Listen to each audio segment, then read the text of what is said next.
22절에서 34절까지 봅니다. 하나님의 말씀이 다음과 같습니다. 그때 아비멜렉과 그 군대장관 비골이 아브라함에게 말하여 이르되 내가 무슨 일을 하든지 하나님이 너와 함께 계시도다. 그러즉 너는 나와 내 아들과 내 손자에게 거짓되이 행하지 아니하기를 이제 여기서 하나님을 가리켜 내게 맹세하라. 내가 내게 후대한 대로 너도 나와 내가 머무는 이 땅에 행할 것입니다. 아브라함이 이르되 내가 맹세하리라 하고 아비멜렉의 종들이 아브라함의 우물을 빼앗은 일에 관하여 아브라함이 아비멜렉을 책망하며 아비멜렉이 이르되 누가 그리하였는지 내가 알지 못하노라. 너도 내게 알리지 아니하였고 나도 듣지 못하였더니 오늘에야 들었노라. 아브라함이 양과 소를 가져다가 아비멜렉에게 주고 그 사람이 서로 언약을 세우니라. 아브라함이 7 암양 새끼를 따로 놓으니 아비멜렉이 아브라함에게 이르되 이 7 암양 새끼를 따로 놓음이 어찌미냐. 아브라함이 이르되 너는 내 손에서 이 암양 새끼 7을 받아 내가 이 우물판 증거를 삼으라 하고 두 사람이 거기서 서로 맹세하였으므로 그곳을 부엘세바라 이름하였더라. 그들이 부엘세바에서 언약을 세우며 아비멜렉과 그 군대 장관 비골은 떠나 블레셋 사람의 땅으로 돌아갔고 아브라함은 부엘세바에 에셀 나무를 심고 거기서 영원하신 여호와 이름을 불렀으며 그가 블레셋 사람의 땅에서 여러 날을 지냈더라. 아멘.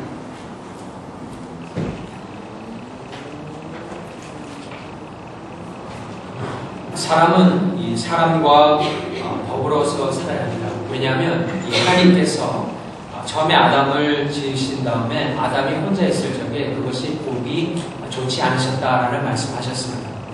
보기 좋지 않으셔서 결국 이브를 만드셨고 이 아담과 이브가 에덴 동산에 둘이 있었을 적에야 그제서야 비로소 하나님께서 보기 좋았다고 말씀을 하셨습니다.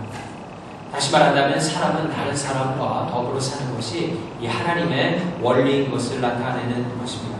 그래서 이 부부관계, 가족관계, 그리고 나아가서는 이웃과 좋은 관계를 가지고 사는 것이 하나님의 순리에 사실 응답하는 그런 것을 우리가 생각해 볼 수 있습니다. 그런데 사실 이것은 우리의 영적인 삶과도 아주 밀접한 관계를 가지고 있습니다. 그래서 하나님께서 에베소서를 통해서 그런 말씀을 하는 것을 볼 수 있어요. 여러분 에베소서 6장에서 10절부터 보게 되면 영적인 싸움을 위한 무기들에 대해서 이 증거가 나열되어 있습니다. 그런데 그 영적인 싸움을 하기 전에 5장부터 시작되는 중요한 말씀은 사람과의 관계가 어떠해야 됨을 먼저 말씀하고 있습니다. 남편과 아내, 또 부모와 자식, 그리고 사회 구성원들과 어떤 관계를 가질 적에 영적인 싸움에 정말 힘을 내어서 할 수 있다는 것을 주님께서 가르쳐주고 계시다는 것입니다. 그러므로 우리가 다른 사람과의 관계성을 어떻게 가느냐가 우리의 영적인 삶에도 지대한 영향을 미친다는 것입니다. 그런 관계성의 삶이 오늘 본문에 보게 되면 아브라함을 통해서도 잘 나타나는 것을 우리가 관찰할 수 있습니다. 아브라함은 하나님의 말씀에 순종하여 살았고 그 순종한 결과 다른 사람들과도 좋은 관계를 맺고 살아가게 됩니다. 그리고 그것을 통해서 하나님의 영광을 조금씩 나타내는 모습으로 이렇게 본문이 증거되고 있는 것입니다. 그 모습이 오늘 본문에 보게 되면 아비멜렉과의 관계 속에서 잘 나타나는 것을 볼 수 있어요. 오늘 본문에 보게 되면 아비멜렉이 먼저 아브라함을 찾아옵니다. 그의 군대 장관이었던 비골과 함께 그가 찾아온 것을 봤을 적에 아주 중요한 일을 의논하기 위해서 그에게 찾아왔다라고 생각해 볼 수 있습니다. 아비멜렉이 보니까 아브라함이 삶을 참으로 형통하게 사는 걸 보았습니다. 그러니까 그 형통한 삶 가운데 하나님의 임재가 분명히 있었다는 것을 아비멜렉이 알게 됩니다. 그래서 그 형통한 아브라함과 좋은 관계를 맺기 위해서 아비멜렉이 찾아온 것입니다. 그리고 난 다음에 23절에 보게 되면 아비멜렉이 한 가지를 딱 요구하는데 그것은 다른 것이 아니라 나와 관계 그리고 내 후손과의 관계에 있어서 네가 앞으로 좀 후대하게 되달라. 다시 말해서 네가 내 땅에 머물 적에 내가 관대하게 대해주는 것처럼 네가 앞으로 더 강성해지더라도 나뿐만이 아니라 나의 후손에게 좀 잘 대해달라, 후대해달라라고 그렇게 청을 하게 됩니다. 여러분, 이 본문에 나타난 아비멜렉을 보면은 참 지혜로운 사람이다라는 것을 우리가 깨달을 수 있습니다. 이 창세기에 나타난 아비멜렉을 보면서 우리가 본받을 점들이 사실 있습니다. 첫 번째는 뭐냐면 그는 상당히 도덕적인 사람이었어요. 어떤 도덕적인 규범을 가지고 살았던 사람이었습니다. 그 당시에 왕들은 사실 굉장한 권력을 가지고 있었습니다. 그래서 어떤 법에 따라서 왕들이 움직이는 것이 아니라 나름대로의 법이 있긴 하지만 법 위에 법과 같은 삶을 살았던 사람들이 왕이었습니다. 다시 말해서 왕이 행동하는 것이 때에 따라서는 법이 될 때도 많이 있었다라는 것입니다. 여러분, 다윗의 경우를 보더라도 알 수가 있죠. 다윗이 지붕에서 밧세바를 보았을 적에 그를 범하고 싶은 그런 마음이 일어났습니다. 그리고 그 옆에 있는 신하에게 물어봤습니다. 저 여인이 누구냐? 그랬을 적에 신하가 그 다윗의 마음을 알아차리고 우리아의 아들이라고, 할 사람 우리아의 아들이라고, 아내라고 분명히 말을 했습니다. 다시 말해서 남편이 있는 여자라는 것을 넌지시 다윗에게 말한 것입니다. 그런데 다윗이 그 신하의 말을 무시하고 그 여자를 데리고 와서 범하게 됩니다. 그로 인해서 다윗뿐만이 아니라 이스라엘 전역에 큰 어려움이 있었던 것을 우리가 성경을 통해서 알 수 있습니다.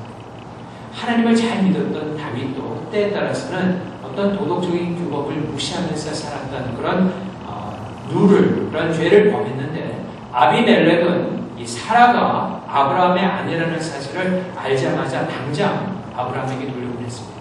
이것은 나름대로의 도덕적인 규범을 가지고 살았던 사람의 모습을 볼 수 있습니다.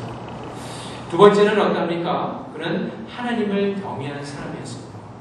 그래서 하나님께서 그에게 말씀을 전했을 적에 그것을 경청하였고 그대로 순종했던 사람이 바로 아비멜렉이었습니다. 왕의 위치에서 그렇게 되기가 사실 쉽지 않습니다.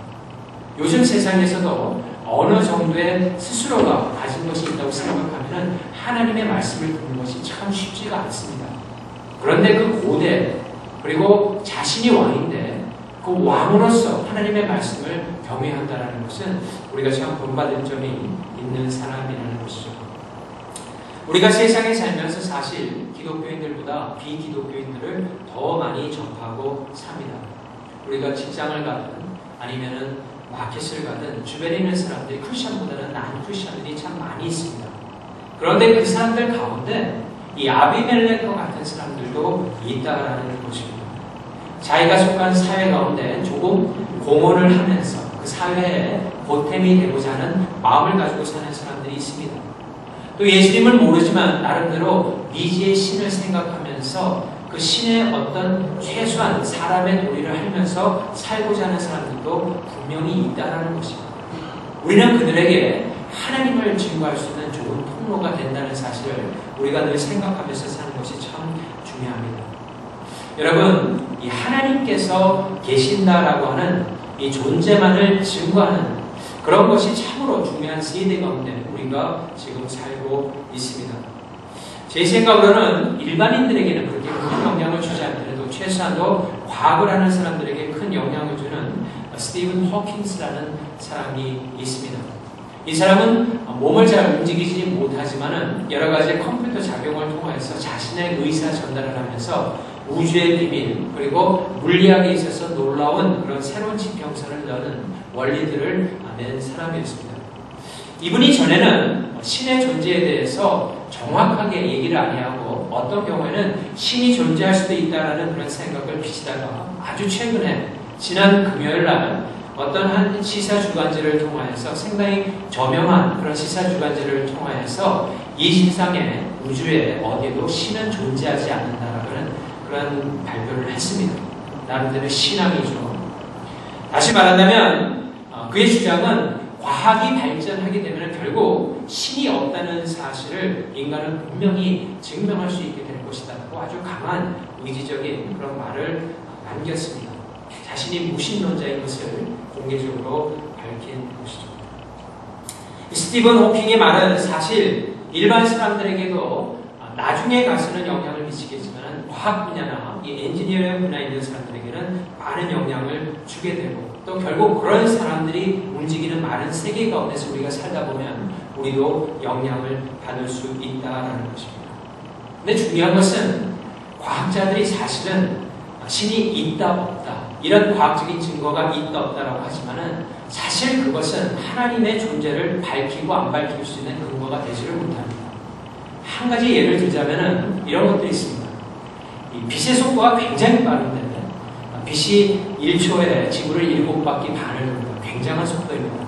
그런데 그 빛이 우리 눈에 들어와서 우리의 눈 조직 가운데 우리가 모든 것을 인식하는 그런 역할을 할 적에 우리 눈에서는 17번의 화학 반응이 일어납니다. 다시 말한다면 빛의 속도로 움직이는 그 순간에 우리 눈에서는 17번의 화학 반응이 일어나서 그 모든 것들을 인지한다는 것입니다. 이것은 어떤 에볼루션이나 진화를 통해서 이루어질 수 있는 일이 아닙니다. 어메이징한 것입니다. 이것은 하나님만이 창조할 수 있는 일이라는 것입니다. 이런 사실들은 많은 과학자들이 무시하면서 나름대로의 생각들을 밝히긴 하지만 스티븐 호킹이 말하는 하나님은 없다라고 그렇게 말을 할 수는 있겠지만 성경은 무엇을 말하고 있습니까? 하나님의 말씀인 성경에는 분명히 하나님이 존재한다는 사실을 나타내고 있습니다. 그리고 오늘 본문에 보면은 아비멜렉도 아브라함을 통해서 하나님의 존재가 분명한 것을 그가 인식했습니다. 그렇기 때문에 아브라함에게 나온 것입니다. 그리고 아브라함에게 너와 좋은 관계를 좀 맺고 싶다라고 말을 하게 됐다는 것입니다. 여러분, 우리가 다른 사람을 신경 쓰는 것보다 정말 하나님이 우리와 함께 하신다는 이 사실에 우리가 감사하고 기뻐하며 이 사실을 나타낼 적에 분명히 우리 주변에 있는 사람들이 우리에게 와서 묻기를 시작할 것입니다. 그 하나님의 존재를 좀 알기를 원할 것입니다. 아비멜렉은 아브라함에게 나와서 처음으로 한 말이 이 말이었어요. 네가 무슨 일을 하든지 하나님이 너와 함께 계시도다. 하나님의 인재를 그가 알았던 것입니다.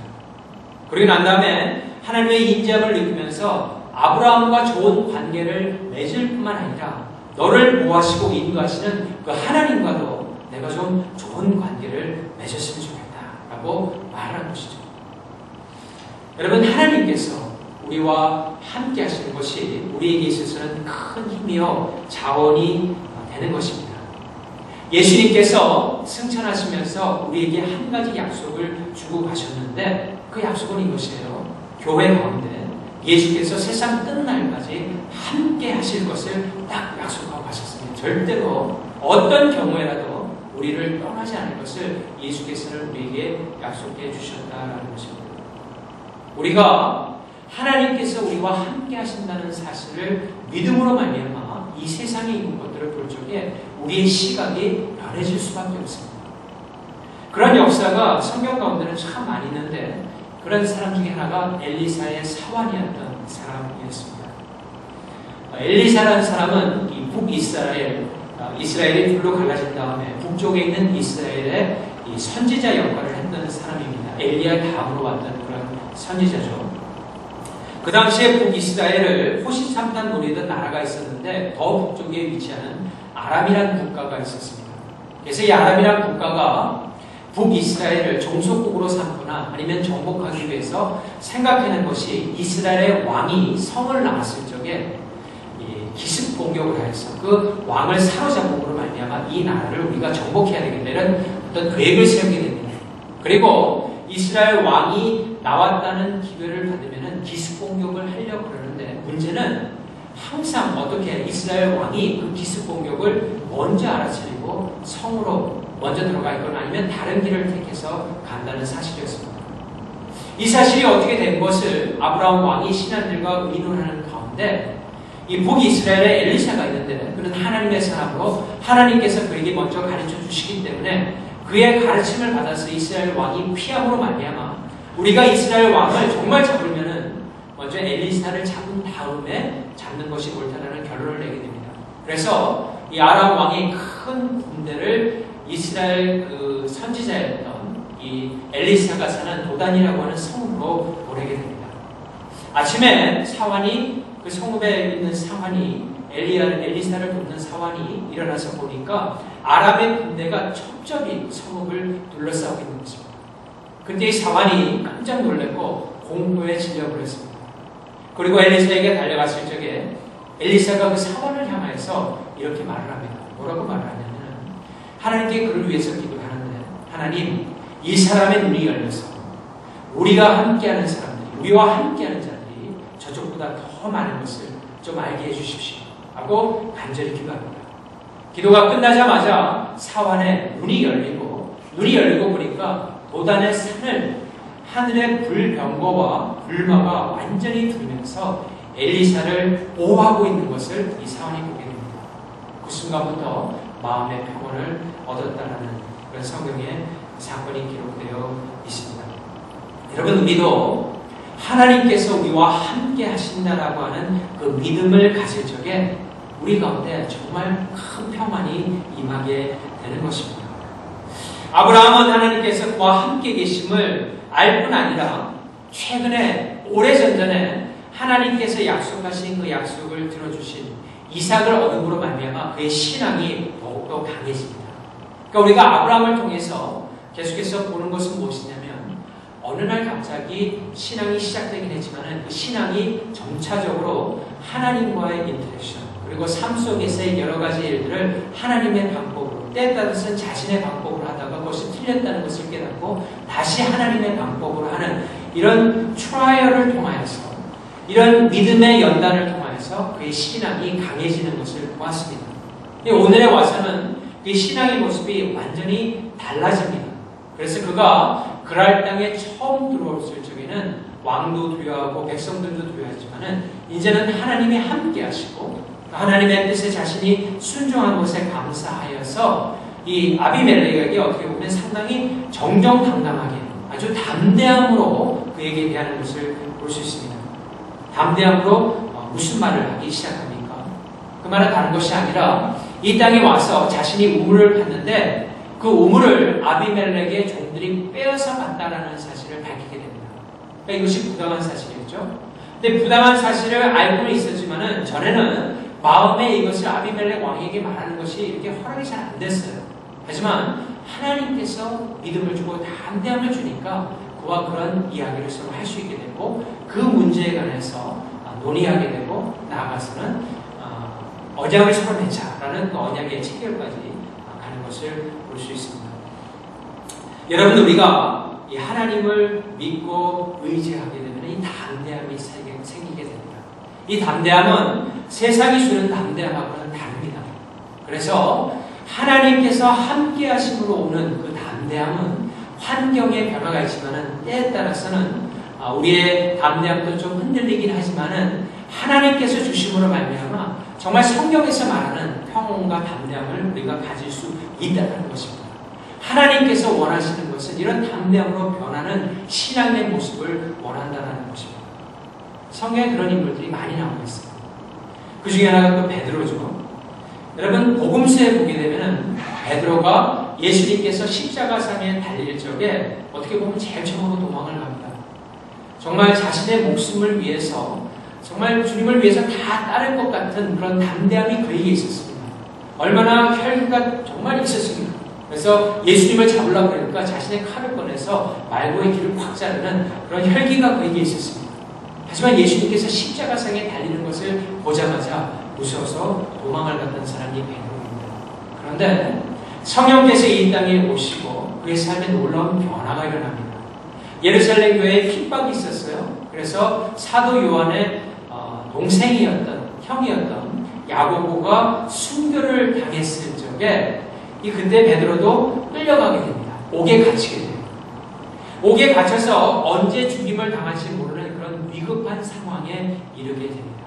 사람이 언제 죽을지도 모른다라고 하는 그런 감옥에 갇히게 되면 대부분의 사람은 불안하고 죽음의 공포에 떨게 되어 있습니다. 그것이 사람입니다. 그런데 이 베드로는 그렇지 않았어요. 베드로는 오히려 그 감옥에 들어가고 얼마나 그 베드로를 갖다가 꼭 묶어두었냐면 양쪽에 간수들이 같이 누워서 착고를 메고 그러니까 수갑을 양쪽으로 채우고 2명이 지키고 또 옥에 문이 있고 옥 밖에 또 간수가 지키는 아주 삼중으로 둘러싸인 그런 이 감옥에 들어가 있어서 이제는 모든 소망이 없구나 하는 그런 상황 가운데서 베드로가 편하게 잠을 잡니다. 너무나 잠을 깊이 자다 보니까 나중에 천사가 나타나서 그를 이끌어내려고 하는데 잠을 너무 깊이 자니까 옆구리를 확 찔러가지고 깨어가지고 이 베드로를 끌고 밖으로 나아가게 되었다는 것입니다. 여러분, 이것이 무엇입니까? 우리가 예수 그리스도를 믿고 의지하고 우리의 신앙이 성숙하게 되면은 우리의 삶 가운데서도 이런 피지컬한 물리적인 변화들도 일어난다라는 것입니다. 담대함을 주므로 말미암아 평안함을 가지시고 평안함을 가짐으로 말미암아 하나님께서 우리와 함께 하심을 세상에 우리가 알릴 수 있는 사람으로 변모해 간다라는 것입니다. 아브라함은 아비멜렉이 제안한 그 맹세를 하게 했다고 하죠. 그리고 그 우물의 소유권을 아비멜렉이 인정을 합니다. 그러자 정식적인 언약을 그들이 맺게 되죠. 그래서 그 당시에 언약하는 방법으로 아브라함이 소하고 양을 가지고 온 거예요. 그래서 이 양을 아비멜렉에게 줌으로 말미암아 이 우물은 앞으로 우리와 후손에게 속한 것이라는 그런 언약을 체결하게 됩니다. 여러분, 지금은 물이 그냥 수돗물만 틀면 나오기 때문에 물의 귀중함을 잘 모를 때가 많은데 그 당시에 중동에서 이 한 우물이라는 것은 지금의 한 그 정유, 다시 말해서 기름이 쏟아져 나오는 그런 우물을 발견하는 것만큼 상당히 중요했습니다. 그 당시에 물이 없으면 살 수 없었기 때문에 이 우물을 가지고 생산하는 쟁투가 굉장히 컸습니다. 그렇기 때문에 아브라함에게 있어서는 상당히 중요한 이 언약이었어요. 그래서 자신이 가진 재산의 얼마를 주고 아비멜렉도 인정을 합니다. 그리고 언약을 체결한 그 장소를 부엘세바라는 이름으로 짓게 됩니다. 이 부엘이라는 뜻은 우물이라는 뜻이고 세바라는 뜻은 일곱이라는 그런 숫자의 개념도 있고 맹세라는 개념도 있습니다. 그래서 유대인에게 있어서 일곱은 완전수죠. 그러니까 7번의 맹세, 이것은 완전한 맹세입니다. 깰 수 없는 맹세. 그래서 이 우물은 완전한 맹세로 나의 것이 될 것이다. 그래서 그 이름을 부엘세바라고 줬습니다. 모세도 그것을 강조하기 위해서 창세기에서 그 부분을 질 적에 아브라함과 아비멜렉의 이름을 딱 7번만 썼습니다. 나중에 집에 가서 한번 찾아보시면은 7번 아비멜렉의 이름이 나오고 7번 아브라함의 이름이 나옵니다. 이것은 그만큼 그들의 언약이 확고했고, 또한 그것이 중요한 것은 무엇이냐면 뒤에 가게 되면은 창세기뿐만이 아니라 구약의 계속적인 역사 가운데서 이 부엘세바라는 장소가 나오는데 부엘세바가 어떤 유래를 가지고 있는가를 후에 오는 사람들이 알게 하기 위해서 그렇게 모세가 강조해서 그런 구성까지 써서 증거인 것을 볼 수 있는 것입니다. 결국 언약이 완전히 체결된 다음에 아비멜렉과 비골은 자신이 있던 곳으로 돌아가게 되고 이 부엘세바에 에셀나무를 심게 됩니다. 이 에셀나무는 광야에서도 잘 자랄 수 있는 나무입니다. 그래서 잠깐 자라다 그냥 죽는 나무가 아니라 이 뿌리를 깊이 내리기 때문에 마치 영원히 자랄 것 같은 그런 나무입니다. 그래서 그것을 중심으로 해서 참으로 하나님께서는 영원히 나를 보호하시는 참 좋으신 하나님인 것을 그가 상징하기 위해서 에셀나무를 부엘세바 그 우물 곁에 심고 마지막으로 주님께 하나님께 예배를 드리게 되는 것입니다. 여러분, 이 아브라함의 생애를 우리가 계속해서 보다 보면은 어떤 것들을 깨닫냐면은 이 아브라함이 삶에 있어서 어떤 중요 사건을 겪고 그 사건을 통해서 하나님을 깊이 알아가게 됩니다. 그리고 아는 그 과정 가운데서 꼭 들어가는 것은 하나님께 예배를 드리는 것이에요. 개인적으로 예배를 드리고 하나님의 이름을 부릅니다. 그리고 본문에 보면은 거기 영원하신 여호와 이렇게 되어 있는데 오늘 보게 되면 엘론이라는 그런 단어를 썼어요. 여호와 야훼 엘론. 다시 말해서 이것은 무엇을 가리키냐면 영원하신 하나님. 그냥 영원하신 하나님이 아니라 이제 하나님이 영원하신 것을 내가 깨달았다고 하는 놀라운 하나님에 대한 지식을 가지고 그가 예배를 드리는 것입니다. 이 예배가 참된 예배였고 이를 통하여서 또 새롭게 하나님을 아는 놀라운 계기가 되었다는 것입니다.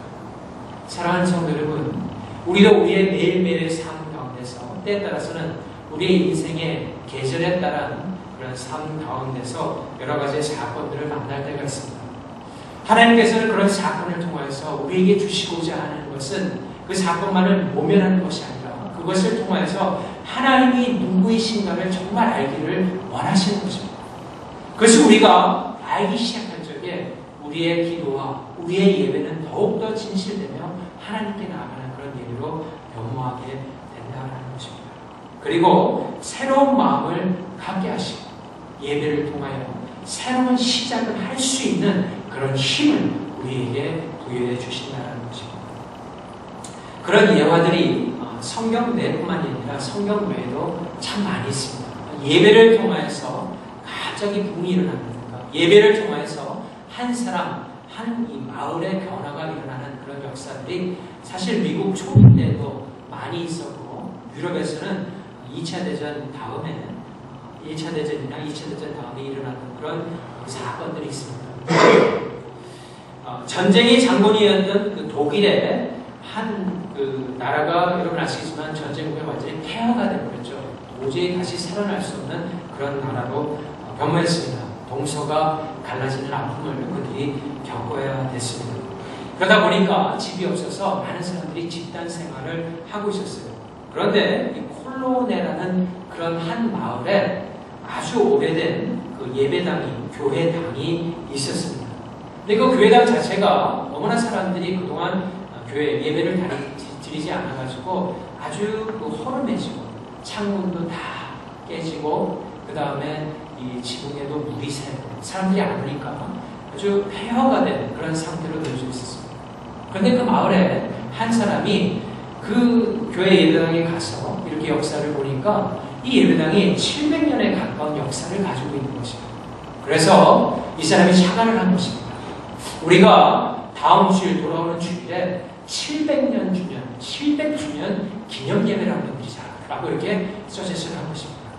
그러자 그것이 많은 사람이 입소문을 통해서 번지게 되고 그 700주년 기념 예배에 그 마을뿐만 아니라 주변에 있는 사람들이 다 모이기 시작했어요. 모이기 시작했는데 3만 명이나 되는 많은 사람들이 모였습니다. 전쟁 이후에 폐허해진 마음, 정말 모든 것이 무너진 그런 마음 가운데서 하나님께 예배를 드리는데 이분들이 예배를 드리면서 울면서 찬양하면서 하나님께 간절히 드리는 예배를 드리게 된 것입니다. 그것을 계기로 해서 그 타운 가운데 놀라운 붐이 일어나기 시작합니다. 매주일마다 예배 소리가 들리고 찬송 소리가 들리고 거기에서 끝나지 아니하고 하나님께서 우리를 버리지 않았다는 생각을 하면서 그들이 재건 사업을 시작합니다. 그래서 그 마을을 중심으로 해서 놀라운 재건 사업이 일어나고 독일 정부 가운데서도 인정을 받게 되어서 많은 사람들이 여러 가지의 그 학교를 짓고 또 회사를 짓고 공장을 짓는 그런 놀라운 기적의 역사가 그 마을을 중심으로 해서 일어났다는 것입니다. 여러분 성경의 역사 가운데도 그런 사건들이 참 많이 있습니다. 이스라엘 백성들이 하나님을 떠났다가 그 삶 자체가 굉장히 황폐해졌을 적에 다시 주님께로 돌아와서 부르짖고 기도하고 예배할 적에 하나님께서 놀라운 부흥을 주시고 그 이스라엘 나라 가운데 하나님의 놀라운 평강을 추구해 주셨던 그런 역사들이 우리 성경 가운데도 참 많이 있다는 것입니다. 이것은 무엇을 가리킵니까? 우리가 어떠한 처지에 있는지 하나님께 나아가 진실되게 예배를 드리며 하나님을 부를 적에 거기에 하나님의 놀라운 역사가 새롭게 시작한다는 사실을 우리에게 가르쳐주고 있다는 것입니다. 말씀의 결론을 맺습니다. 예수님께서 그런 사람들을 찾기 위해서 사실은 이 세상에 온 것입니다. 유대인들이 잘 가지 않는 사마리아 지역으로 들어갑니다. 그리고 사마리아 지역 가운데서 수가성이라고 하는 조그만 도시에 들어가서 우물가에 있는 한 여인을 만납니다. 여러분 우물가에 성경에 우물들이 많이 나오는데 보통 우물가에서 보통 완전한 남편을 만나는 장면들이 많이 있죠. 이것은 바로 예수께서 그 사마리아 여인에게 정말 퍼펙트한 하스번드, 그 여인을 온전하게 세울 수 있는 남편으로 다가가는 모습을 이렇게 예시했다라고도 볼 수 있습니다. 그 여인과 대화를 나누게 됩니다. 대화를 나누는 가운데 그 여인이 삶에 상당히 지쳐있다는 것을 예수님께서 간파하십니다. 그리고 진리의 말씀을 줍니다. 그리고 그 여인에 대해서 예배라는 것을 가르쳐줍니다. 그리고 예수께서 메시아인 것을 가르치시면서 진정과 신령으로 드리는 예배에 대해서 그 여인에게 말했을 적에 그 삶이 완전히 변하게 되죠. 그래서 나아가 주님을 증거하는 그런 사람이 되었다라는 것입니다. 하나님께서는 지금도 그와 같이 영과 진리로 예배하는 자들을 끊임없이 찾고 계십니다. 전 세계를 돌아다니면서 하나님의 일꾼들을 일으켜 세우셔서 지금도 찾고 계십니다. 그리고 그들을 통해서 참된 예배를 받으십니다. 그리고 하나님께서 예배드릴 자들에게 큰 축복과 영광의 은혜를 내려준다라는 것입니다. 사랑하는 성도 여러분, 우리도 매 주일을 모일 때마다 우리에게 이렇게 예배의 놀라운 특권을 허락해 주신 하나님께 감사하면서 주일을 기다리고 주일을 나와서 예배드릴 적에 정말 영과 진리로 우리의 모든 것을 바쳐서 주님께 예배를 드리는 여러분 다 되시길 주님의 이름으로 축원합니다.